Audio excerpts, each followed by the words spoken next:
ஓம் சாந்தி. எல்லோரும் குஷியாக இருக்கிறீங்களா? 17/1/2024 பாப்தாதா சொல்கிறாங்க, இனிமையான குழந்தைகளே, பாபாவை ரொம்ப அன்பாக நினைவு செய்யுங்க. பாபாவுடைய ஸ்ரீமத்தை நிரந்தரமாக ஃபாலோ பண்ணணும். அப்படின்னா ஒன்று விடாமல் ஃபாலோ பண்ணணும். குறிப்பாக உங்களுடைய படிப்பு மேலே கவனம் கொடுங்க. ஏன்னா அதில் தான் ஸ்ரீமத்தே வருது இல்லையா? ஸோ இப்படி நீங்கள் பண்ணிங்கன்னா, நிரந்தரமாக பாபாவை அன்பாக நினைவு பண்ணி அவர் சொல்கிற அத்தனையும் நீங்கள் ஃபாலோ பண்ணிங்கன்னா, தானாகவே எல்லோரும் உங்களுக்கு மரியாதை கொடுப்பாங்க. அப்போ எல்லோருக்கும் மரியாதைக்குரியவராக ஆகணும் அப்படின்னா, பாபாவுடைய ஸ்ரீமத்துக்கு நீங்கள் மரியாதை கொடுத்து பாபாவை அன்பாக நினைத்தாலே போதும். கேள்வி: எந்த குழந்தைகள் அதீந்திரிய சுகத்தை அனுபவம் செய்ய முடியும்? அதுக்கு பதில்: யார் ஆத்ம உணர்வுடையவராக இருக்கிறாங்களோ அவங்க தான் அதீந்திரிய சுகத்தை அனுபவம் செய்யவே முடியும். ஸோ அப்போ ஆத்ம உணர்வுடையவராக ஆகிறதுக்கு என்ன பண்ணணும் அப்படின்னா, மற்றவங்க கிட்ட நீங்கள் பேசும் பொழுதோ அல்லது ஞானத்தை புரிய வைக்கும் பொழுதோ உங்களை ஆத்மான்னு உணர்ந்து, என் சகோதர ஆத்மா கிட்ட நான் பேசிகிட்டு இருக்கிறேன் அப்படின்ற உணர்வோடு பேசணும். அந்த பயிற்சி பண்ணணும்.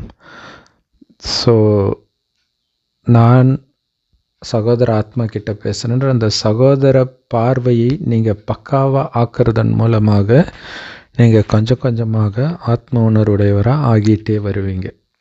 அது பயிற்சி பண்ணணும், தானாக வராது. ஸோ யார் எனக்கு கடவுளே ஆசிரியராகி பாடம் சொல்லி கொடுக்குறாரு, மனிதன்லேருந்து தேவதை ஆகிறதுக்கான ஞானத்தை கொடுக்குறார் அப்படிங்கிற போதையில் இருக்கிறாங்களோ, நான் கடவுளுடைய மாணவன் அப்படின்ற போதையில் இருக்கிறாங்களோ, அவங்க தான் அதீந்திரிய சுகத்தை அனுபவம் செய்ய முடியும் அப்படின்னு பாபா சொல்கிறார். ஸோ கடவுள் சொல்கிறதுனால தான் நம்ம ஆத்மாவை பார்க்குறோம், கலியுகத்தின் எல்லா கவர்ச்சியிலேருந்து விலகிறோம். எல்லாமே ஏன் கடவுளுடைய மாணவன்ற போதைக்கு ஒப்பிடும்போது கலியுகத்தில் உள்ள எந்த போதையும் கிட்ட கூட நெருங்க முடியாது. ஸோ இதோடைய நினைவாக தான் மகாபாரதத்தில் அர்ஜுனன் ஒவ்வொரு தடவையும் தன்னை பற்றி அறிமுகப்படுத்தும் போதெல்லாம் நான் துரோணருடைய சிஷ்யன் அப்படி சொல்லி தான் தன்னை அறிமுகப்படுத்திக்குவோம். பாண்டு மகாராஜாவுடைய பையன்னு சொல்ல மாட்டான், துரோணருடைய சிஷ்யன், துரோணாச்சாரியருடைய சிஷ்யன் தான் சொல்லுவோம். அது மாதிரி நாம் மூணுமே இல்லையா, சிவனுடைய மகன், சிவனுடைய மாணவன், சிவனுடைய சிஷ்யன். ஸோ இதுதான் உங்களுக்கு போதையை கொடுக்கும். பாடல். இதில் இன்னொரு விஷயம் என்னென்னா, நான் கடவுளுடைய குழந்தை போதை தான், ஆனால் எல்லாருமே சொல்லுவாங்க, அப்போ நாங்கள் மட்டும் கடவுள் குழந்தை இல்லையானுவாங்க. ஆனால் கடவுளுடைய மாணவன் எல்லோரும் சொல்ல முடியாது. இதுதான் ரொம்ப முக்கியமான விஷயம். அதனால தான் கடவுளுடைய மாணவன்றது உங்களுக்கு போதையை கொடுக்கும். ஏன்னா கடவுள்கிட்ட நாம் படிக்கிறோம். மனிதர்கள் எழுதிய வேதத்தை தான் படிச்சுட்டு இருக்கிறாங்க. வித்தியாசம் இருக்குது இல்லையா? அது உங்களுக்கு போதையை கொடுக்கும். ஸோ அந்த ஞாபகத்திலே இருக்கணும். திரும்ப திரும்ப அதை மனசை அசைப்போட்டுக்கிட்டே இருக்கணும். அப்போ தான் அதீந்திரிய சுகத்தை அனுபவம் செய்ய முடியும். பாடல். என் மனவாசலில் மணியோசையுடன் வந்தவர் யாரோ? ஓம் சாந்தி. வேறு யார்? நம்ம பாபா தான் இல்லையா? அவர் தான் குழந்தைங்களுக்கு புரிய வைக்கிறார். எந்த இயக்கத்திலேயாவது அப்பா குழந்தைங்களுக்கு புரிய வைக்கிறேன் அப்படின்னு சொல்லுவாங்களா? ஆனால் குழந்தைகளாகிய உங்களுக்குத்தான் தெரியும், அனைத்து குழந்தைகள், அனைத்து ஆத்மாக்களின் தந்தை ஒரே ஒரு சிவத்தந்தை. அவரு நமக்கு புரிய வைக்கிறார். மற்ற எல்லோரும் சகோதரர்கள் தான்.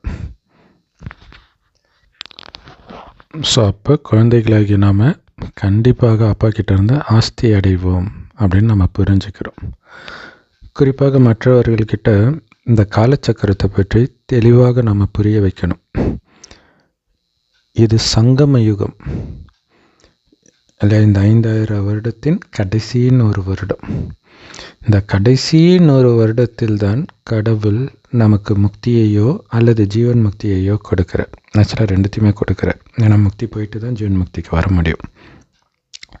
எப்போ நம்ம ஜீவன் முக்தி, அதாவது சொர்க்கத்திற்கு வந்துடுறோமோ, சத்தியுகத்துக்கு வந்துடுறோமோ, அப்போ மற்ற ஆத்மாக்கள் சத்தியுகத்துக்கு வருவதற்கு தகுதியற்ற ஆத்மாக்கள் எல்லோரும் முக்தி தாமத்துக்கு போயிடுவாங்க.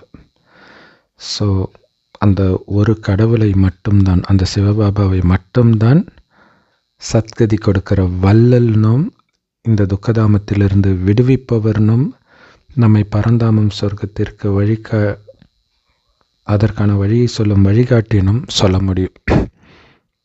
ராவண ராஜ்யத்தில் மக்கள் தொகை எவ்வளோ இருக்குது பாருங்கள்.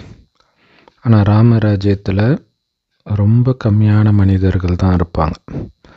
அது மட்டும் இல்லை, தர்மமே ஒரே தர்மம், ஆதிசநாதன தேவி தேவதா தர்மம் மட்டும்தான் இருக்கும். ஆனால் இன்றைக்கி எத்தனை மதங்கள் இருக்குது. ஸோ இந்த ரெண்டுத்தை தான் ஆரிய அன்னாரிய அப்படின்னு சொல்லப்படுறது. நமக்கு தப்பாக ஆரியர்கள்னால் வெளியிலேருந்து வந்தவங்க, யூதர்கள், அவங்க தான் இப்போ பிராமணர்கள் அப்படி இப்படின்னு கதை கட்டிகிட்டு இருக்கிறாங்க.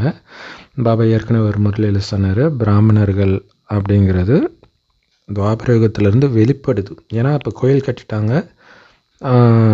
அப்போ கோயில் வேலையை பார்க்குறதுக்கு ஒரு சிலர் தேவைப்படுறாங்க இல்லையா. அதுவும் இப்போ நம்ம தேவதை ஆத்மாக்களில் சிலர் தான் அங்கே பிராமணர் ஆகுறாங்க. அதுக்கப்புறம் அவங்க வம்சம் பிராமண ஜாதியாக மாறிடுது. அதே மாதிரி ஆரியன் அந்யாரியன் அப்படிங்கிறதுடைய அர்த்தம் என்ன அப்படின்னா, சீர்திருந்தியவர்கள் ஆரியர்கள். சீர்திருந்தியவர்கள் யார்? சொர்க்கத்தின் தேவதைகள் தான் இல்லையா. ஸோ அவங்க ஆரியர்கள்.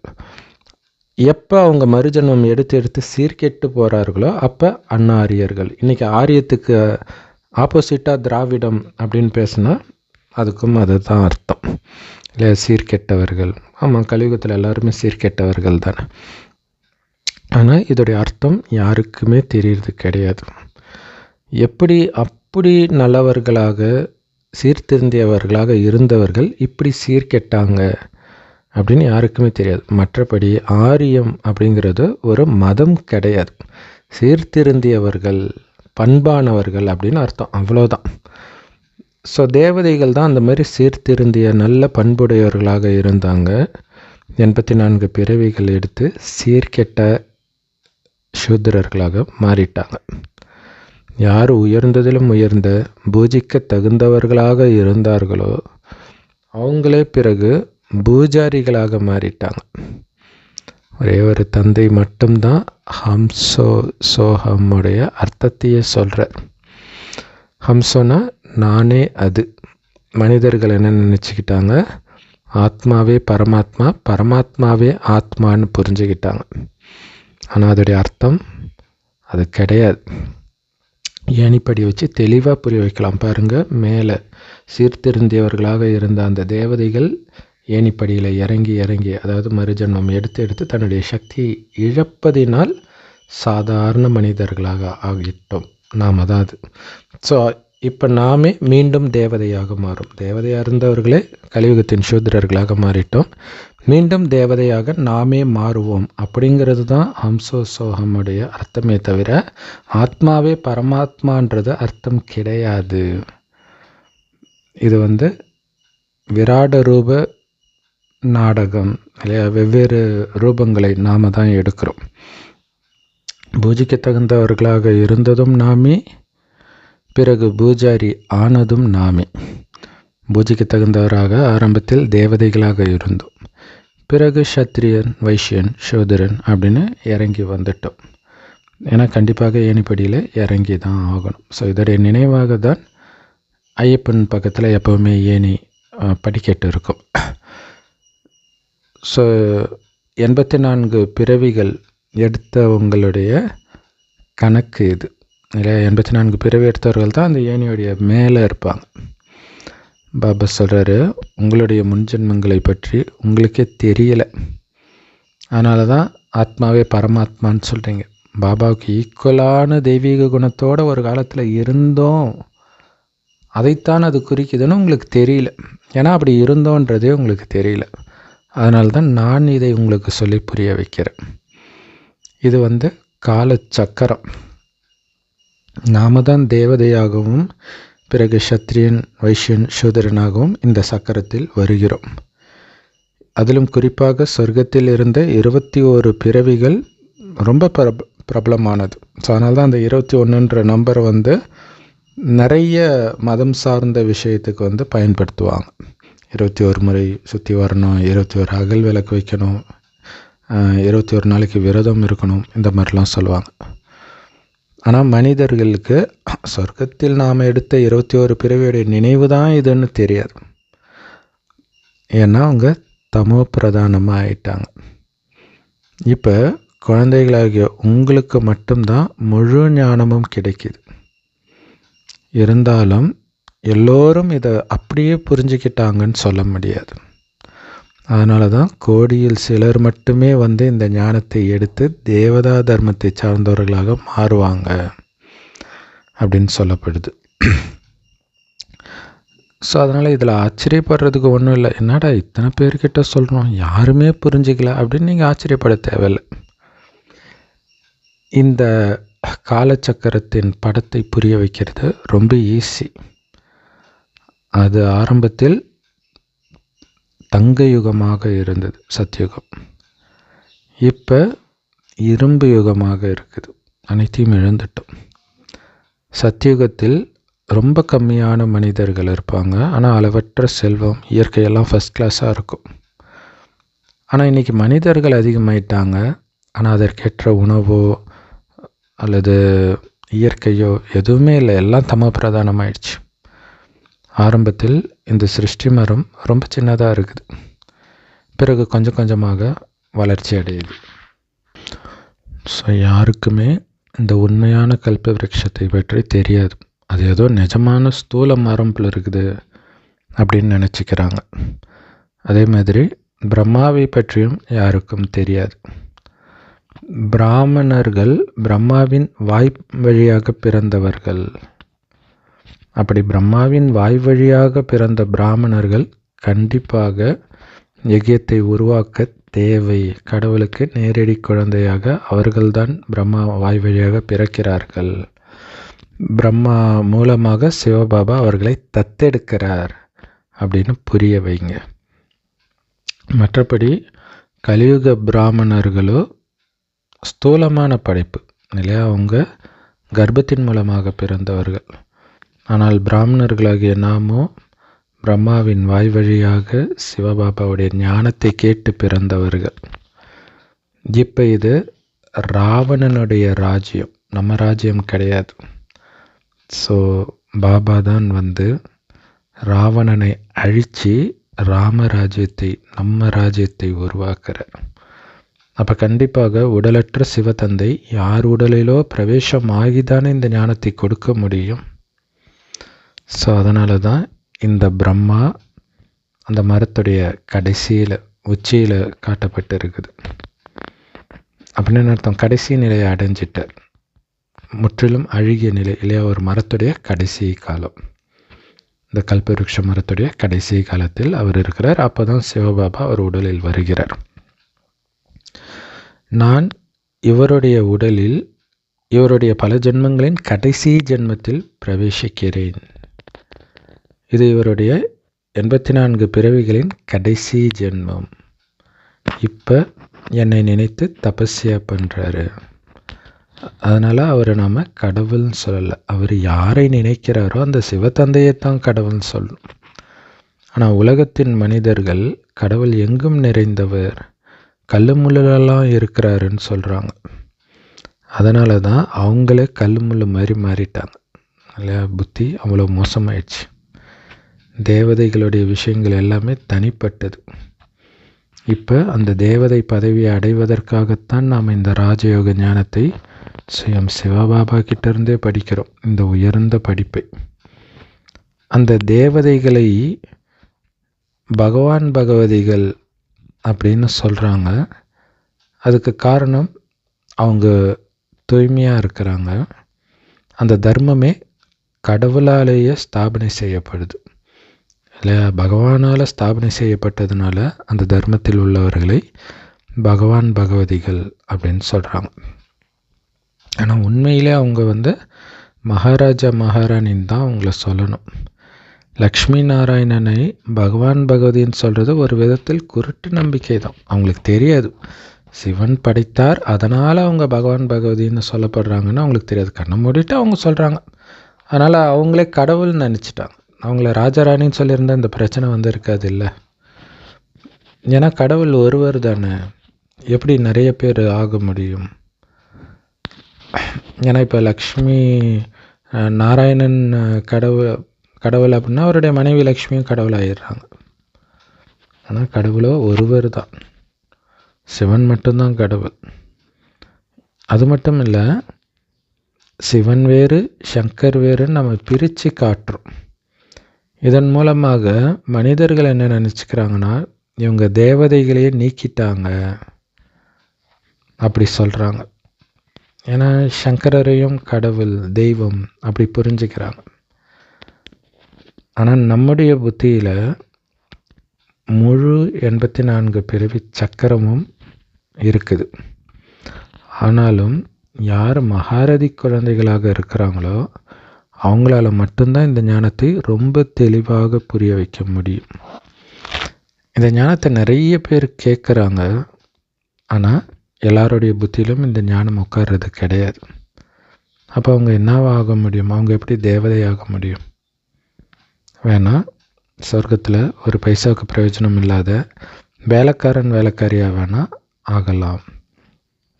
இன்னும் போக போக நீங்கள் என்ன பதவி அடைவீங்கன்னு உங்களுக்கு காட்சி கிடைக்க ஆரம்பிச்சிடும் திடீர்னு. அப்போ புரிஞ்சுக்கலாம் டைம் முடிஞ்சிடுச்சுன்ட்டு. அப்போ உங்களால் எதுவுமே பண்ண முடியாதுன்றார். அந்த நேரத்தில் அவ்வளோதான், டைம் முடிஞ்சிடுச்சு. அப்போ உடலை விட்டு பிரிவதற்கு முன்பு காட்சி கிடச்சி டக்குன்னு உடலை விட்டு பிரிஞ்சிடுவோன்னு நினைக்கிறேன்.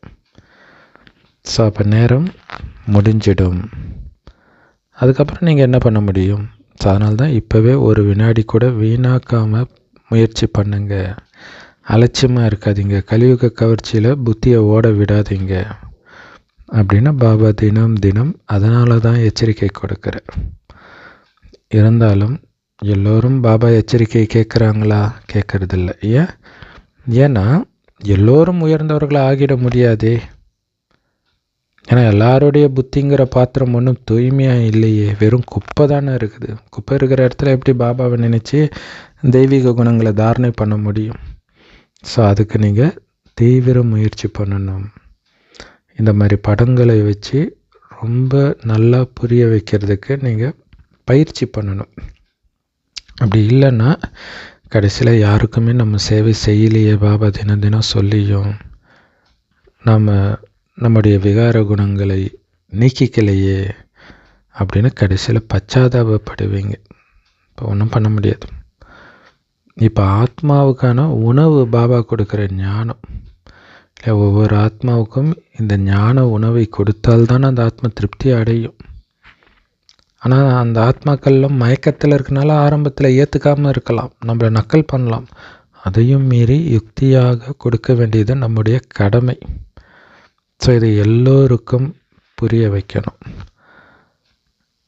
இதில் பயப்படுறதுக்கான விஷயம் எதுவுமே கிடையாது. பெரிய பெரிய இடங்களில் நீங்கள் மியூசியம், கண்காட்சி இதெல்லாம் திறந்தீங்க அப்படின்னா உங்களுடைய பேர் இன்னும் பிரபலமாகும். இல்லை, நிறைய நியூஸ் பேப்பர்காரங்கள்லாம் கூட எக்ஸிபிஷன் போடுவாங்க, தினமலர் எக்ஸிபிஷன். ஸோ அந்த மாதிரி எக்ஸிபிஷனில் நமக்கு ஒரு ஸ்டால் வாங்கி போடலாம், கொடுப்பாங்க அவங்க. ஸோ பாபா உங்ககிட்ட வரவங்க கிட்டலாம் ஞானத்தை கொடுத்த பிறகு அவங்களுடைய கருத்து என்ன அப்படின்னு கேட்டு வாங்க சொல்கிறார். இது ஹடயோகிகள் ஃபாலோ பண்ணுவாங்க. ஈஷா யோகா ஆகட்டும், மனவளக்கலை, எல்லாத்துலேயுமே அவங்க சொல்லி கொடுத்துட்டு உங்களுடைய கருத்தை ஏது சொல்லுவாங்க. அப்படி இருக்கும்போது இது கடவுளுடைய ஞானம்னும் போது இதை பப்ளிசிட்டி பண்ண வேண்டியது நம்முடைய கடமை. ஸோ அதனால் அவங்கள குறிப்பாக விஐபிக்களுடைய கருத்துக்களை நம்ம பிரிண்ட் அடிக்கணுன்றார். நீங்கள் மதுபன் போனீங்கன்னா தெரியும், அப்துல் கலாம், இந்திரா காந்தி, நிறைய பேர் வந்திருப்பாங்க. ஸோ அவங்களுடைய கருத்தெல்லாம் அங்கே போட்டிருப்பாங்க. ஸோ குழந்தைகளாகிய நீங்கள் நிறைய சேவை செய்ய வேண்டியது இருக்குது அப்பாவை வெளிப்படுத்த. அதே நேரத்தில் நீங்கள் ஞானம் கொடுக்குறீங்க இல்லையா, அதை மனிதர்கள் உண்மையிலே புரிஞ்சிக்கிறாங்களான்னு செக் பண்ணணும். இது பழைய உலகம், இது புது உலகம், ரெண்டுத்துக்கும் உள்ள வித்தியாசம் என்னன்னு நீங்கள் சொல்கிறது உண்மையிலே அவங்களுக்கு புரியுதா அப்படின்னு நீங்கள் செக் பண்ணணும். யார் வேணாலும் இதை புரிஞ்சிக்க முடியும்.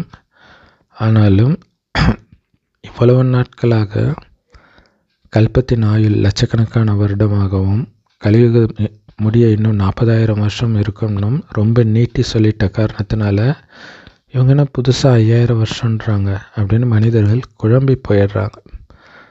பாபா சொல்கிறார், அந்த குழப்பத்தை யாராவது நீக்கணும் தானே, சொன்னால் தானே அவங்களுக்கு தெரியும். அதனால் முதல்ல அப்பாவுடைய அறிமுகத்தை கொடுங்க. இல்லை, அதுதான் மெயின் விஷயம்.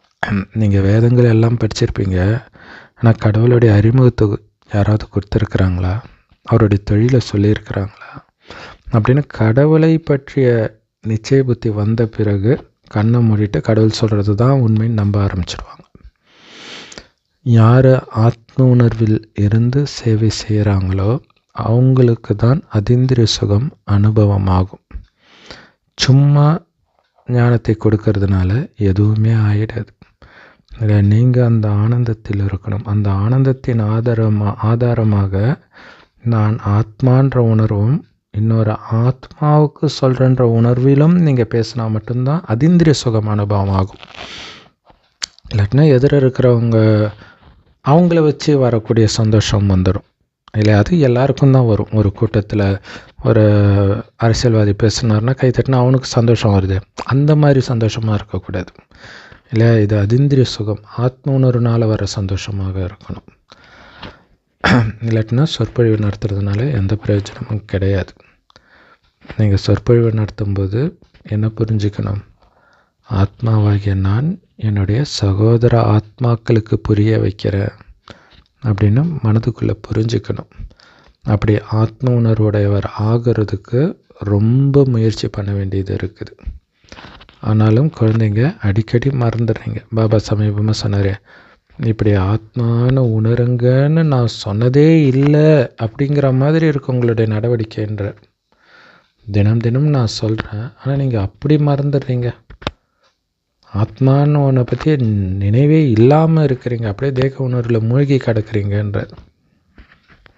அதனால தான் சொல்கிறார், ஆத்ம உணர்வு உடையவராக மாறுறதுக்கு தீவிர முயற்சி பண்ணணும், அதிக முயற்சி பண்ணணும். திரும்ப திரும்ப மறக்கிறீங்க, திரும்ப திரும்ப நீங்கள் ஞாபகப்படுத்தணும், திரும்ப திரும்ப ஆத்ம உணர்வில் நிலைக்கிறதுக்கு முயற்சி பண்ணிக்கிட்டே இருக்கணும்.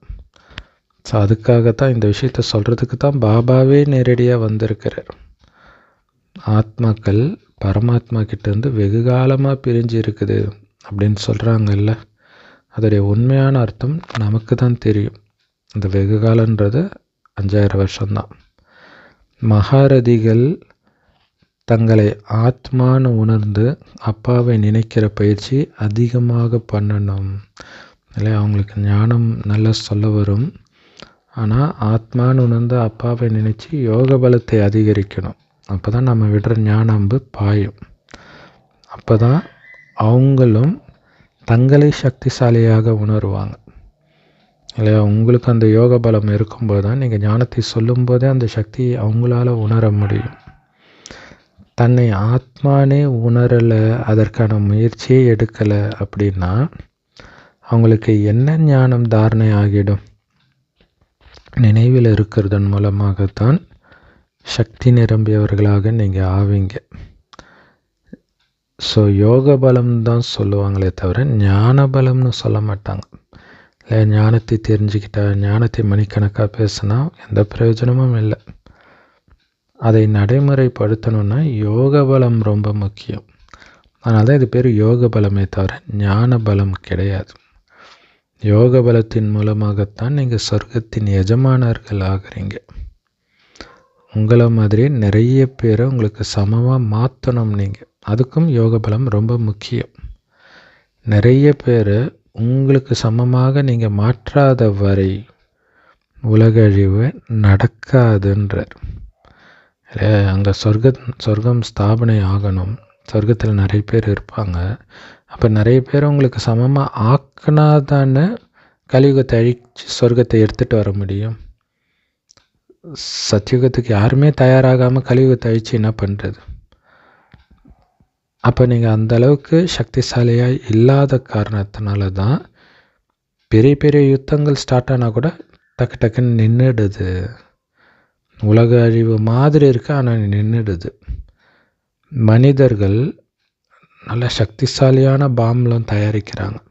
அது சும்மா ஷோகேஸில் வைக்கிறதுக்காக கிடையாது, கண்டிப்பாக இந்த பழைய உலகத்தை பாம் போட்டு அவங்க அழிக்கத்தான் போகிறாங்க. அதே மாதிரி ஆதி சனாதன தேவி தேவதா தர்மம் கண்டிப்பாக ஸ்தாபனை ஆகத்தான் போகுது. அப்புறம் கொஞ்ச நேரத்திலே எல்லோரும் சொல்லுவாங்க, இது அதே மகாபாரத யுத்தம் தான் அப்படின்னு சொல்லுவாங்க. ஏன்னா கடவுளும் இங்கே இருக்கிறாரு. ஏன்னா இந்த ஞானம் எல்லோருக்கும் போய் சேர்ந்துடும். உலகம் அழியறதுக்கு முன்னாடி நிறைய பேர் உங்ககிட்ட வரும்பொழுது எல்லாருமே உங்களை ஏற்றுக்க ஆரம்பிச்சிடுவாங்க. இப்போ யாரோ ஒரு சிலர் வர்றதுனால தான் நிறைய இதுக்கு எதிர்ப்பு, யாரும் ஏற்றுக்கிறது கிடையாது. எல்லோரும் வரும்போது, நிறைய பேர் வரும்போது அந்த கூட்டத்தை நோக்கி எல்லோரும் வர ஆரம்பிச்சிடுவாங்க. அப்போ சொல்லுவாங்க, இந்த மனிதர்கள் இவ்வளோ சீக்கிரமாக அசுர வளர்ச்சி அடைஞ்சிருக்கிறாங்களே, இவ்வளவு சக்தி இருக்குதே அப்படின்னு சொல்லுவாங்க. எந்த அளவுக்கு நீங்கள் நினைவில் மூழ்கி இருக்கிறீங்களோ அந்த அளவுக்கு நீங்கள் சக்தினால் நிரம்புவீங்க. ஸோ திரும்ப திரும்ப பாபா சொல்கிறது அந்த நினைவின் சக்தி தான். ஸோ அதுக்கு பயிற்சி பண்ணிக்கிட்டே இருக்கணும். இல்லை, சேவை செய்யும்போது கூட ஆத்மா நான் பேசிகிட்டு இருக்கிறேன், இன்னொரு ஆத்மா கிட்ட பேசிகிட்டு இருக்கிறேன், அந்த ஆத்மா மயக்க நிலையில் இருக்குது, அதை நான் எழுப்பிட்டு இருக்கிறேன் அப்படிங்கிற பயிற்சி நீங்கள் பண்ணிக்கிட்டே இருக்கணும்.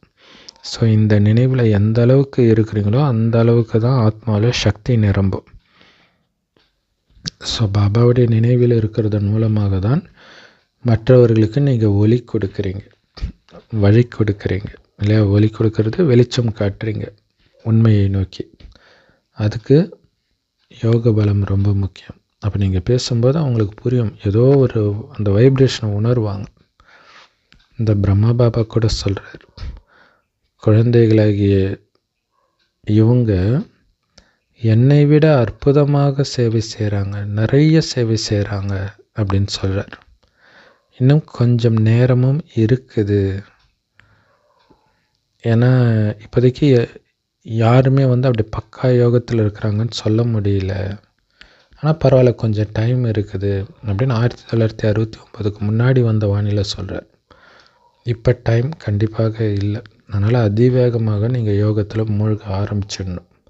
சாக்கு போக்கு சொல்லி நாளைக்குன்னா திடீர்னு மரணம் வந்துடும்.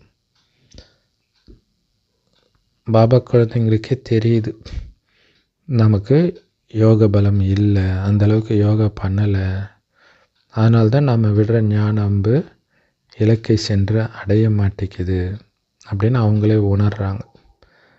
கடவுள் இந்த குமாரிகளிடத்தில் ஞான அம்புகள்னால நிரப்புறார் குமாரிகளை. ஸோ குமாரிகள் விடுற ஞான அம்பின் மூலமாக தான் பீஷ்ம பிதாமகர் போன்றவர்களும் கூட பலியாகிறாங்க அப்படின்னு பாபா சொல்லியிருக்கார்.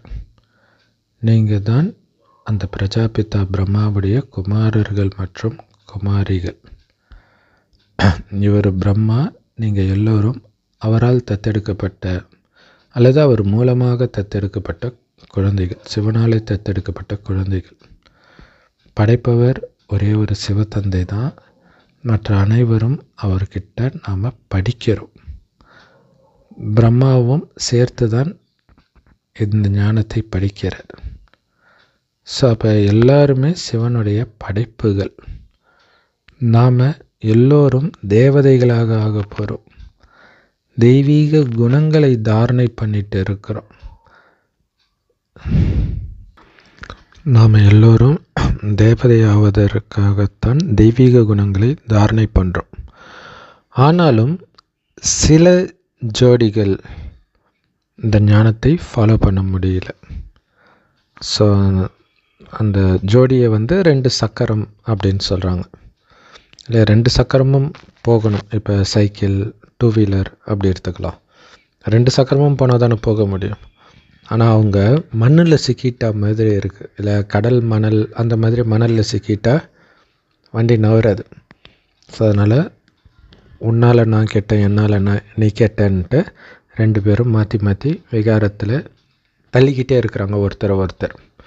ஸோ பாபா யாருடைய பேரையும் குறிப்பிட்டு சொல்லலை, ஆனால் அவங்களே புரிஞ்சிக்க முடியும் பாபா சொல்கிறது உண்மைதான் அப்படின்ட்டு.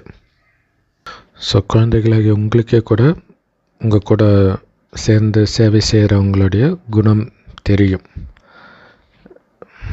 ஒரு காலத்தில் தலை கிரீடமாக நீங்கள் இருந்தீங்க, அவ்வளோ உயர்ந்தவர்களாக இருந்தீங்க. இப்போ கீழே வந்துட்டீங்க, மீண்டும் அதே மாதிரி ஆகிட்டு இருக்கிறீங்க அப்படின்னு புரிஞ்சுக்கிறீங்க. இந்த ஞானத்தை நீங்கள் மற்றவர்களுக்கு புரிய வைக்கும்போது ஃபஸ்ட்டு அவங்க இதை நம்ப மறுக்கிறாங்க. ஸோ அப்புறம் கொஞ்சமாக அவங்க புரிஞ்சுக்கிறாங்க. ஸோ அவங்க ஃபஸ்ட்டு நம்ப மறுக்கிறதுனால அப்படியே விட்டுறக்கூடாது. கொஞ்சமாக இந்த ஞானத்தை சொல்லிக்கிட்டே இருக்கணும். அதுக்கு நல்ல யுக்தி வேணும். ஆனால் வாதம் பண்ணக்கூடாது. ஸ்லைட்டாக ஆரம்பிக்கணும். ஒவ்வொரு தடவை ஆரம்பிக்கும்போது அவங்க சரி என்ன தான் சொல்கிற அப்படின்ட்டு ஸ்லைட்டாக கொஞ்சமாக கேட்க ஆரம்பிப்பாங்க.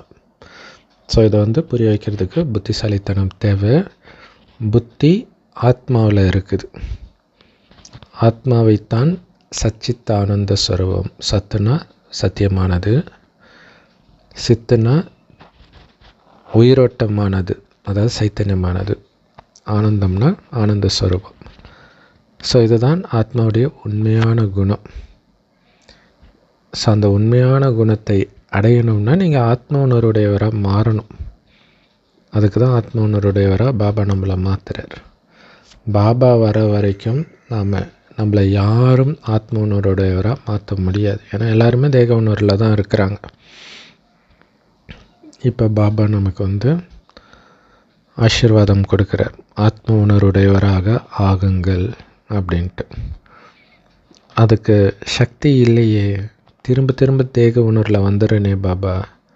அதுக்கு தான் பாபா சொல்கிறார், என் ஒருவனை மட்டும் நினைவு செய்தால் ஆத்ம உணர்வில் நிலைத்திருப்பதற்கான சக்தியை என்னிடமிருந்து நீ அடைவாய். அதுதான் ஆத்மான்னு உணர்ந்து பாபாவை நினைக்க அந்த சக்தி வரும். ஸோ ஆத்ம உணர்வுலேருந்து தேக உணர்வு வரும்பொழுதெல்லாம் அவ்வளோதான் உங்களுக்கு சக்தி இருக்குதுன்னு புரிஞ்சுக்கிட்டு இன்னும் முயற்சி பண்ணி பாபா கிட்டேருந்து சக்தியை எடுத்து கொஞ்சமாக நிரந்தரமாக ஆத்ம உணர்வில் இருக்க முயற்சி பண்ணணும். நம்மளுடைய ஆதிசநாதன தேவி தேவதா தர்மம் ரொம்ப சக்திசாலியானது. ஒட்டுமொத்த உலகத்தையும் ஆட்சி செஞ்சது. சாதாரண விஷயமா அது? எப்படி உலக ராஜ்யத்தை அடைஞ்சிங்க? யோக பலத்தின் மூலமாக இல்லையா? பாபா சொல்கிற யோக பலம் ஸ்தாபனை காரியத்திற்கு பயன்படும், ஸ்தூல பலம் அழிவு காரியத்துக்கு தான் பயன்படும். அதனால் யோக பலம் கொண்ட ஆதி சனாதன தேவி தேவதா தர்மம் தான் ரொம்ப சக்தி வாய்ந்தது. ஒட்டுமொத்த உலகத்தையும் ஆள்வது சாதாரண விஷயமா? எப்படி அந்த சக்தி வந்துச்சு? பாபாவோடு யோகம் வைக்கிறதன் மூலமாக அந்த சக்தியை அடைந்தோம்.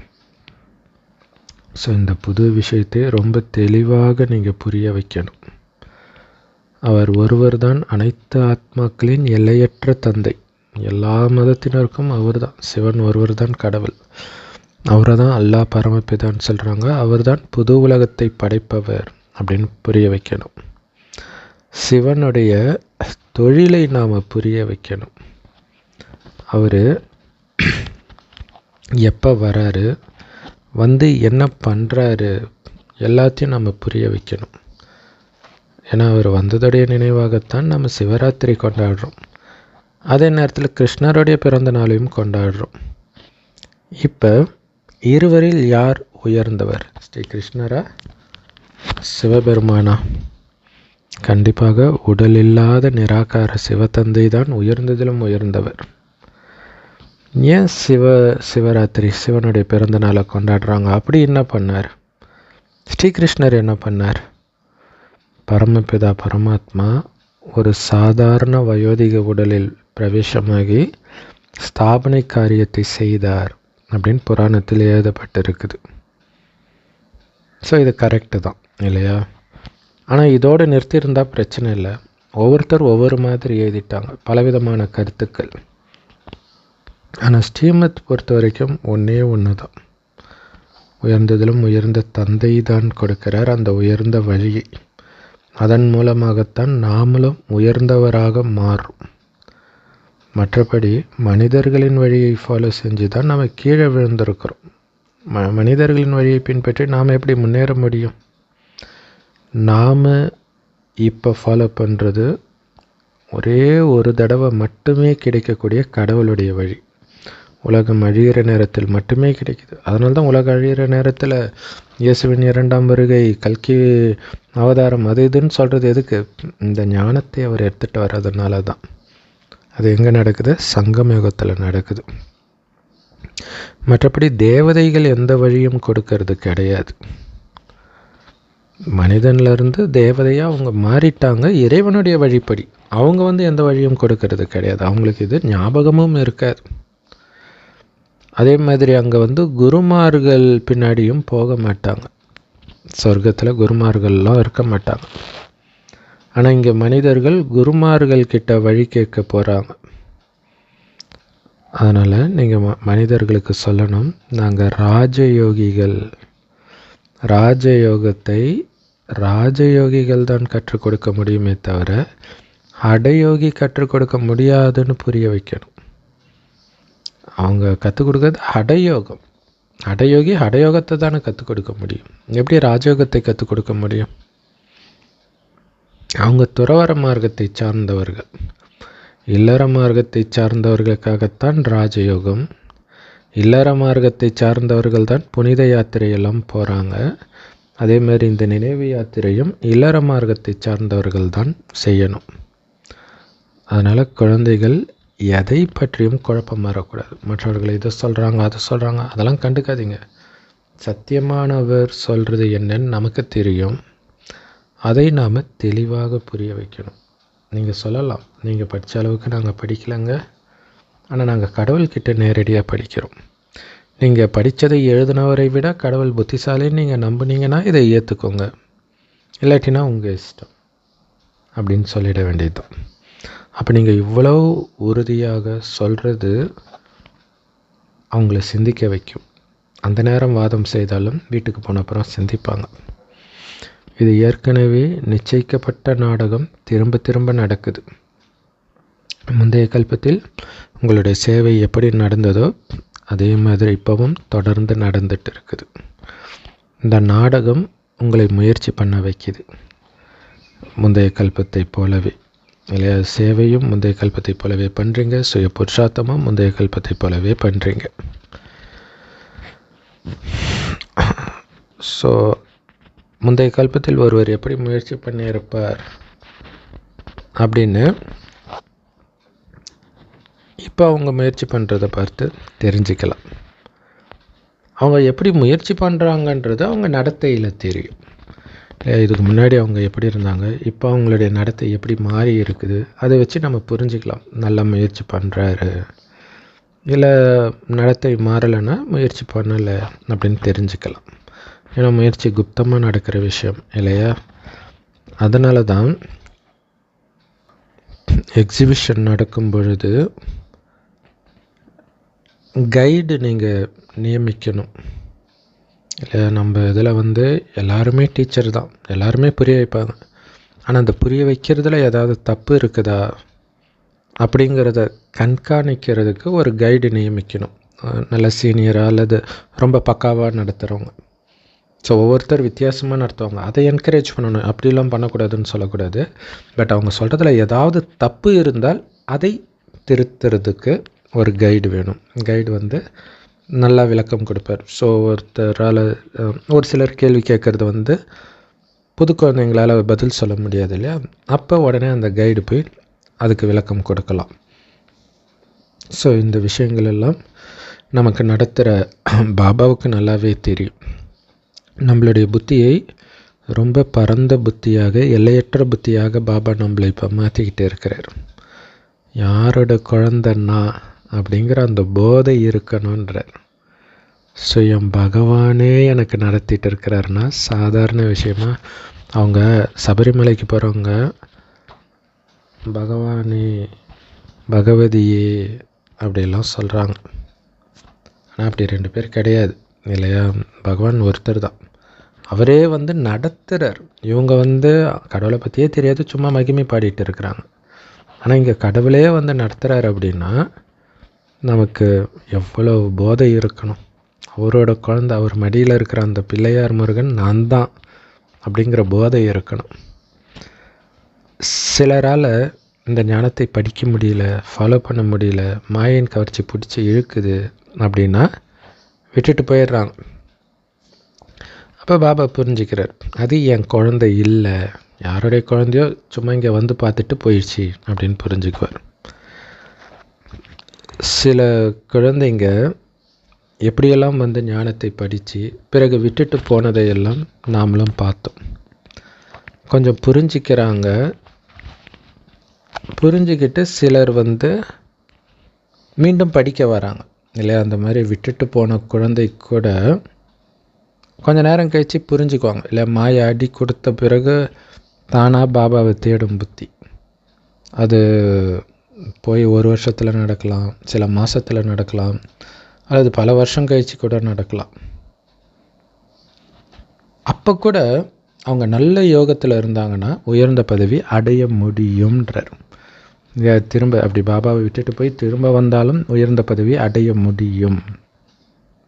ஆனால் ஒன்று அவங்க புரிஞ்சுக்குவாங்க, இந்த மாதிரி ஒரு அற்புதமான ஸ்கூலை விட்டுட்டேனே, இதனால் நிறைய நேரத்தை வீணாக்கிட்டேனே கலியுக விஷயத்தில் சிக்கி அப்படின்னு பச்சாதாபப்படுவாங்க.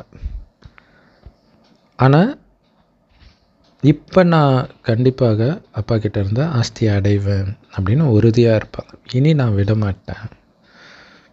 ஸோ நிறைய பேர் அந்த மாதிரி சொல்லுவாங்க இல்லையா. பாபா குழந்தையாக இருக்கிறவங்க கூட ஆரம்பத்தில் ஞானம் புரியாமல் நிறைய நேரத்தை வீணாக்கி இருப்பாங்க. ஞானம் புரிய புரிய ஐயோ நம்ம எவ்வளோ நேரத்தை வீணாக்கியிருக்கிறோம், எவ்வளோ சேவை செஞ்சுருக்கலாம், அப்போத்துலேருந்தே இப்போ இருக்கக்கூடிய அந்த நிச்சய புத்தி இருந்தால் அப்படியெல்லாம் தோணும். பாபாவை நினைவு செய்வதன் மூலமாகவும் பாபா பாபா பாபான்னு உள்ளுக்குள்ளே சொல்லிக்கிட்டே இருக்கிறதன் மூலமாகவும் உங்களுக்கு அப்படியே மெய் சிலிர்க்கோன்றார். அப்படி மெய் சிலிர்க்கணுன்ற பாபா நினைவிலேயே இருக்கணும், பாபா பாபான்னு உங்கள் மைண்டில் ஃபுல்லாக அது மட்டும்தான் ஓடிக்கிட்டே இருக்கணுன்றார். பாபா நமக்கு உயர்ந்த பதவி அடையிறதுக்கு ஊக்கப்படுத்துகிறார். நம்ம எவ்வளோ அதிர்ஷ்டசாலிகள், நம்ம எவ்வளோ பெரிய பாக்கியசாலியாக இருந்தால் உயர்ந்த பதவி அடையிறதுக்கு கடவுளே ஊக்கப்படுத்துவார். மனிதர்கள் கிடையாது, கடவுளே ஊக்கப்படுத்துறதுக்கு. அதுக்கு நம்ம என்ன பாக்கியம் பண்ணியிருக்கணும் அப்படின்னு நீங்கள் நினச்சி பார்க்கணும். பார்க்க தான் அந்த பாக்கியத்தை நினைத்து சந்தோஷப்படுவீங்க. ஸோ அதுக்கு தான் முரளியை அடிக்கடி கேட்டு அதில் முக்கியமான பாயிண்ட்டெல்லாம் எழுதி வச்சு அந்த பாயிண்ட்டை அடிக்கடி எடுத்து யோகா பண்ணும்போது அந்த ஒரு பாயிண்ட் அல்லது 2-3 பாயிண்ட்டை வச்சுக்கிட்டு அதையே ஒரு 5 நிமிஷம் 10 நிமிஷம் அப்படியே நினச்சிக்கிட்டே பாபாவையும் நினச்சிக்கிட்டே இருக்கணும். அப்போ தான் அந்த பாயிண்ட்டும் தாரணையாகும், அந்த போதையும் உங்களுக்கு அனுபவமாகும். பாபா சொல்கிறாரு, பாபாவுடைய நினைவு திரும்ப திரும்ப உங்களை போட்டு வாட்டணுன்றார் இல்லையா. நினைவு வாட்டணும். லௌகீக காதலர்கள் சொல்லுவாங்களே, உன்னுடைய நினைவு என்ன வாட்டுதடின்ட்டு. அந்த மாதிரி பாபாவுடைய நினைவு உங்களை வாட்டணும். அந்த நினைவிலேயே அவருடைய ஸ்ரீமத் ஃபாலோ பண்ணுறதெல்லாம் உங்களுக்கு கொஞ்சம் கூட கஷ்டமாகவே இருக்காது. அப்போ தான் உங்களுக்கு அளவற்ற முன்னேற்றம் ஏற்படும் அப்படின்னு பாபா சொல்கிறார் இல்லை. அந்த நினைவு பாபாவுடைய நினைவை வாட்டிக்கிட்டே இருக்கணும். அது என்ன மாதிரி லைன். ஸோ அந்த மாதிரி பாபா நினைவிலேயே மூழ்கி ஸ்ரீமத்தை ஒன்று விடாமல் ஃபாலோ பண்ணுற குழந்தைகளுக்கு, அப்படி ஆன்மீக முன்னேற்றம் அடையிற குழந்தைகளுக்கு எல்லோரும் அவ்வளவு மரியாதை கொடுப்பாங்கன்றார் பாபா சொல்கிறாரு. அது எப்படின்னா, லௌகீகத்தில் கூட சொல்லுவாங்கள்ல, படித்தவன் முன்னாடி படிக்காதவன் தலை வணங்கணுன்ட்டு. அதே தான் இங்கேயும் நடக்கும் இல்லை. இந்த ஞானத்தை நீங்கள் நல்லா தாரணை பண்ணி அந்த பாபா சொல்கிற மாதிரி தெய்வீக குணங்களை வெளிப்படுத்த ஆரம்பிச்சிங்கன்னா, இந்த ஞானத்தை படிக்காதவர்கள் உங்கள் முன்னாடி தலை வணங்குவாங்க அப்படின்னு சொல்கிறார். யாருக்கு தேக அகங்காரம் இருக்குதோ அவங்களால தெய்வீக குணங்களை தாரணை பண்ணவே முடியாது. உங்களுடைய முகம் முதல் தரமானதாக இருக்கணுன்றார் இல்லையா. தெய்வீக குணங்கள் இருந்தால் அது முகத்தில் ஜொலிக்கும். அதனால தான் கடவுள் யாருக்கு இந்த ஞானத்தை கற்றுக் கொடுக்கிறாரோ அவங்கக்கிட்ட அதீந்திர சுகத்தை பற்றி கேளுங்கள் அப்படின்னு சொல்லப்படுது இல்லையா. கடவுள்கிட்ட ஞானத்தை படிக்கிறவங்களுடைய முகம், கண் எல்லாமே அப்படியே ஆனந்தத்தில் ஜொலிக்கும். நீங்கள் உங்களுடைய படிப்பில் அவ்வளவு கவனம் கொடுக்கணும். அதேமாரி ஸ்ரீமத் ஃபாலோ பண்ணுறதுலேயும் அவ்வளவு கவனம் கொடுக்கணும். இப்போ ஸ்ரீரங்கத்தில் பார்த்திங்கன்னா பள்ளிக்கொண்ட பெருமாள் இருப்பார் இல்லையா, படுத்தபடி ஒரு செகண்டு தான் அவரை பார்க்கவே விடுவாங்க விசேஷ நாளில். அப்போ பார்த்திங்கன்னா அவருடைய கண்ணு தான் நமக்கு தெரியும். ஆக்சுவலாக சிலையே கருப்பாக தான் இருக்கும், அது கண் மட்டும் அப்படி ஜொலிக்கும். ஸோ ஏதோ கல் பதிச்சு வச்சுருக்குறாங்களோ என்னவோ தெரில. ஸோ நம்ம அதீந்திரிய சுகத்துடைய நினைவாக அங்கே கண்ணை அப்படி வச்சுருக்குறாங்கன்னு நினைக்கிறோம். அப்படியே அந்த கண் அப்படியே ஞாபகம் இருந்துக்கிட்டே இருக்கும். ஸோ பாபா கிட்ட ஞானத்தை படித்ததுடைய நினைவு, அந்த அதீந்திரிய சுகம் நம்ம சிலையில் கூட தெரியுது. அப்படின்னா பாபா கொடுக்குற அந்த படிப்பை நம்ம எப்படி படிக்கணும், அவருடைய ஸ்ரீமத்துக்கு எவ்வளோ மரியாதை கொடுத்து அதை ஃபாலோ பண்ணணும். அதோடைய நினைவாக தான் பைபிளில் அந்த பழைய ஏற்பாட்டில் கடவுளுடைய கட்டளைகளை ஒரு பெட்டியில் வச்சு தலையில் தூக்கிட்டு போவாங்க. அதாவது அவருடைய ஸ்ரீமத்தை தலை மேலே தூக்கிட்டு, அதாவது அந்தளவுக்கு ஃபாலோ பண்ணணுன்றதை அங்கே அப்படி ஸ்தூலமாக காட்டிட்டாங்க. உங்களுடைய யோக பலத்தின் மூலமாக தான் உலகமே தூய்மையாகுது. அப்போ இந்த யோக பலத்துடைய பவர் எவ்வளோ மகத்துவமானதுன்னு யோசிச்சு பாருங்கள். சாதாரண விஷயம் கிடையாது. பாபாவை நினைக்கிறதுனால உலகமே தூய்மையாகுதுன்னா அது என்ன மாதிரி விஷயம். அப்படிப்பட்ட சக்தியை பாபா நமக்கு கொடுக்குறாரு. அப்படிப்பட்ட சக்தியை கொடுக்குற வித்தையை கற்றுக் கொடுக்குறாருன்னா நம்ம எவ்வளோ பாக்கியசாலி. யோகத்தின் மூலமாக ஒட்டுமொத்த உலகத்தையே தூய்மையாக்குறோம்னா ஆஹா, அதுவல்லவா அற்புதம் இல்லையா? ஸோ இந்த கலியுகம்ன்ற துக்க மலையை தூக்கி எறிகிறதுக்கு நாமும் நம்முடைய விரல்களை கொடுக்கிறோம். எப்படி? யோக பலத்தின் மூலமாக. ஸோ இதோடைய நினைவாக தான் கோவர்தன மலையை ஒவ்வொருத்தரும் தங்களுடைய விரலை வைத்து தூக்கினார்கள் அப்படின்ட்டு கதையில் எழுதப்பட்டிருக்கும். அது இந்த அழுக்கான உலகத்தை தூய்மையாக்குவதற்காக யோகத்தில் மூழ்கிய பாபா குழந்தைகளாகிய உங்களுடைய நினைவு சின்னம்தான். நல்லது. இந்த உண்மையான ஞானத்தை உங்களுடைய புத்தி தாரணை பண்ணணும் அப்படின்னா உங்களுடைய புத்தின்ற பாத்திரத்தை தூய்மையாக சுத்தமாக வச்சுக்கணும். உங்கள் புத்தியில் எந்த விதமான அழுக்கும் இல்லாதபடி வச்சுருக்கணும். எல்லாத்தையும் நீக்கிடணும் அழுக்கெல்லாம் பாபாவை நினைவு செஞ்சு. தெய்வீக குணங்களை தாரணை செய்வதற்கும் இந்த படிப்புக்கும் முழு கவனம் கொடுக்கணும். அப்போ தான் அதீந்திரிய சுகத்தை உங்களால் அனுபவம் பண்ண முடியும். நான் கடவுளுடைய குழந்தை, அவரே எனக்கு ஞானத்தை சொல்லி கொடுக்குறார் அப்படின்ற போதை எப்போவுமே உங்களுக்கு இருக்கணும். அப்படின்னா அது எப்படி சாத்தியம்? அதை எப்போவுமே நீங்கள் மனசுக்குள்ளே அசை போட்டுட்டு இருக்கணும். கடவுள் எனக்கு ஞான அலங்காரம் பண்ணிகிட்டு இருக்கிறாரு, இந்த ஞானத்தை கொடுத்து அவருடைய மகன் நான் அப்படிங்கிறது உங்கள் மனதில் ஓடிக்கிட்டே இருக்க தான் அந்த போதை வரும். வரதானம்: நிச்சய புத்தி மற்றும் கவலையற்றவராகி உங்களுடைய சம்பூர்ண நிலையை நிச்சயத்தின் ஆதாரத்தின் மூலம் அடையுங்கள். அதுக்கு விளக்கம்: பிராமண வாழ்க்கையோட லட்சியமே சம்பூர்ணமாகணும் அப்படிங்கிறது தான். ஆனால் அந்த சம்பூர்ணம் அடைவதற்கான அஸ்திவாரமே நிச்சய புத்தி, நம்பிக்கை தான். இந்த நிச்சய புத்தின்ற அஸ்திவாரம் மட்டும் ஸ்ட்ராங்காக இருந்துச்சு அப்படின்னா நீங்கள் அதிவேகத்தில் ரொம்ப ஈஸியாக அந்த சம்பூர்ணத்தன்மையை அடைய முடியும். அப்படிங்கிற நிச்சய புத்தி ஸ்ட்ராங்காக இருந்தால். யார் துல்லியமான நிச்சய புத்தி இருக்கிறாங்களோ அவங்க நிரந்தரமாக கவலையற்றவராக தான் இருப்பாங்க. எதை பற்றியும் கவலை இருக்காது.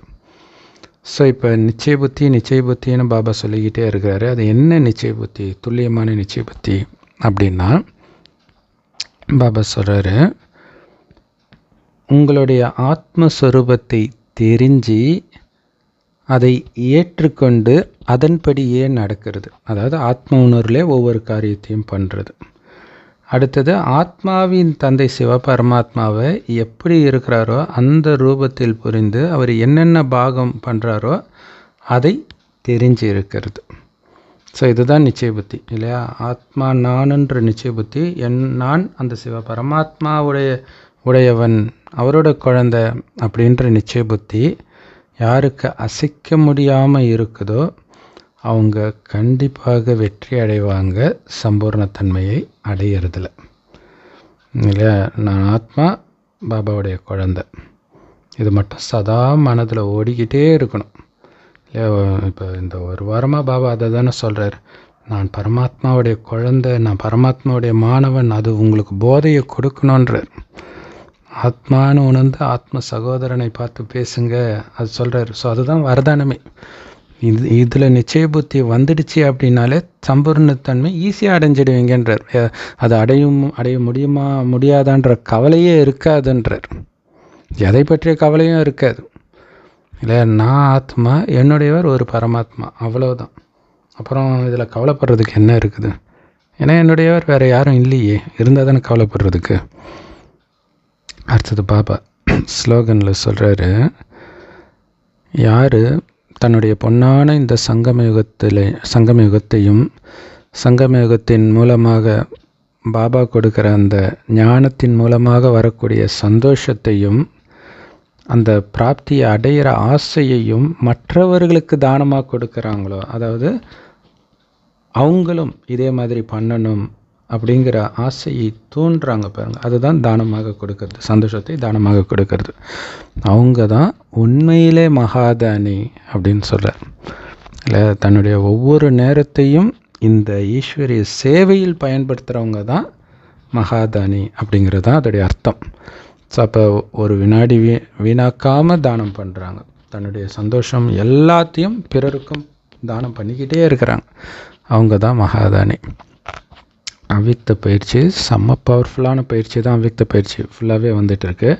இன்றைக்கி ரொம்ப ரொம்ப ரொம்ப ரொம்ப ரொம்ப ரொம்ப பவர்ஃபுல்லான பயிற்சி, ஆனால் ரொம்ப ஈஸியான பயிற்சியும் கூட. அது என்ன அப்படின்னா, ஆரம்பத்தில் பாபா குழந்தைங்க என்ன பயிற்சி பண்ணாங்க அப்படின்னா, போகும்பொழுதும் வரும்பொழுதும் மற்றவர்களுக்கு என் உடம்பு தெரியக்கூடாது, ஒரு ஒளி தான் அவங்கள கடந்து போச்சுன்னு ஃபீல் ஆகணும் அப்படிங்கிற மாதிரி பயிற்சி பண்ணாங்களாம். அப்படின்னு அர்த்தம், தன்னை ஒரு ஒளியாகவே அனுபவம் செய்கிறது. நீங்கள் அவங்கள கிராஸ் பண்ணி போனது கூட அவங்களுக்கு தெரியாது, அப்படி பயிற்சி பண்ணாங்களாம். இந்த பயிற்சியின் மூலமாக தான் ஆரம்பத்தில் வந்து எல்லா டெஸ்ட் பேப்பரையும் பாஸ் பண்ணாங்கன்றார். ஏன்னா ஊரே எதிர்த்தது. இப்போ எவ்வளோ பிரச்சனை வந்திருக்கும், தனியாக யாராவது மாட்டினாங்கன்னா இன்னும் ஆவறது அவங்க நிலமை. ஸோ அதுக்கு தான் மற்றவங்க கண்ணுக்கே நான் தெரியக்கூடாது பாபா, அப்படி இருந்திருக்கிறாங்க இல்லையா? அல்லவையோ பாபா இல்லையா? பேய் தான் கண்ணுக்கு தெரியாது. ஸோ அந்த மாதிரி ஒரு ப்ராக்டிஸ் பண்ணியிருக்கிறாங்க. அதுதான் தப்பிக்கிறதுக்கு ஒரே வழி. அது முடியுமானா முடியும் இல்லையா? நான் ஆத்மா ஒளி மட்டும்தான் தெரியணும், என் உடல் யாருக்கும் தெரியக்கூடாது. இப்போ நிறைய தாய்மார்கள்லாம் பார்த்திங்கன்னா தூய்மை ஒரு பெரிய பிரச்சனையாக இருக்குது இல்லையா? இந்த ப்ராக்டிஸ் பண்ணாங்கன்னா உடம்பே தெரியலன்னா அவன் எப்படி காமத்தில் ஈடுபடுவான்? ஸோ இந்த பயிற்சியை அவங்களும் பண்ணலாம். எல்லா விதமான டெஸ்ட் பேப்பரையும் இந்த பயிற்சியின் மூலமாக தான் பாஸ் ஆனாங்கன்றார் பாபா. அப்போ எவ்வளோ முக்கியமான பயிற்சி பாருங்கள். ஏன்னா இன்னும் போக போக இன்னும் மோசமான நேரம் வரப்போகுது இல்லையா? இப்போ கடைசி நேரத்தில் தானே இருக்கிறோம், நமக்கு தான் இது மெயினாக. அதனால் டபுள் லைட்டாக இருக்கக்கூடிய பயிற்சி பண்ணுங்கள் இல்லையா? நான் ஒளியாகவும் இருக்கணும், எதை பற்றியும் கவலைப்படாத லேசாகவும் இருக்கணும். ரொம்ப முக்கியமானது. ஏன்னா நீங்கள் எதை கவலைப்படுறீங்களோ அது எதிர இருக்கிறவங்களுக்கு தெரியும். இப்போ நமக்கே வந்து மற்றவங்க நினைக்கிறது அப்படி தான் தெரியும் இல்லையா? குறிப்பாக இந்த பாட்டு பாடும்போது என்ன நான் நினச்சா அவங்க பாடுறாங்கன்னு நினைக்கிறீங்க இல்லையா? இப்போ உண்மையிலே நம்மளுடைய எண்ணம் அவங்களுக்கு போகும். அப்போ உண்மையிலே உங்களுக்குள்ளே எந்த எண்ணமும் இல்லை அப்படின்னா, எதிர வரவன் உங்களுடைய ஜென்ம விரோதியாக இருந்தாலும் அந்த எந்த எண்ணமும் இல்லாமல் அவனுடைய மனசும் லேசாகும். அதானே உங்களுக்கு பாதுகாப்பு. அடுத்தது ஒளியாகவே இருக்கிறேன், அப்போ உடலும் தெரியாது, அப்போ இரட்டை பாதுகாப்பு இல்லையா? அதான் பாபா சொல்கிறார், எப்போ மற்றவர்கள் உங்களுடைய ஒளி சொரூபத்தை மட்டுமே நிரந்தரமாக பார்க்குறாங்களோ அதுதான் உங்களுக்கு பாதுகாப்பு. அப்போ நம்ம ஆத்ம பயிற்சி பண்ணுறது நமக்கு பாதுகாப்பும் கூட இல்லையா? மற்றவர்கள் கண்களுக்கே நாம் தெரிய மாட்டோன்றார் இல்லையா? வள்ளலார் அப்படியே ஒளியாக போயிட்டார் அப்படின்றாங்களே, ஒருவேளை அவர் இந்த பயிற்சி தான் பண்ணி போனாரா என்னன்னு தெரியல. ஸோ அந்த மாதிரி நாம் போக முடியும் எப்போவுமே. அதான் பாபா சொல்கிறார், அந்த மாதிரி டெஸ்ட் பேப்பரை கொடுக்குறவங்க நீங்கள் இருக்கிற ரூமுக்குள்ளே நுழைஞ்சா உங்களை சுற்றி ஒளிச்சுவர் தான் உங்கள் கண்ணுக்கு தெரியும் அப்படின்னு சொல்கிறார். ஒளிச்சுவர் தான் தெரியணும். அந்த அளவுக்கு அந்த கோட்டையை பலப்படுத்துங்கன்றார், ஒளிக்கோட்டையை. வெறும் ஒளி மட்டும் தெரிஞ்சால் அவங்க என்ன பண்ணுவாங்க? அலையை அடிச்சுட்டு ஓடுவாங்க இல்லையா? செம்ம powerful practice. Love you Bap Dada. Thank you Bap Dada. குஷியாக இருங்க, குளிர்ச்சியாக இருங்க.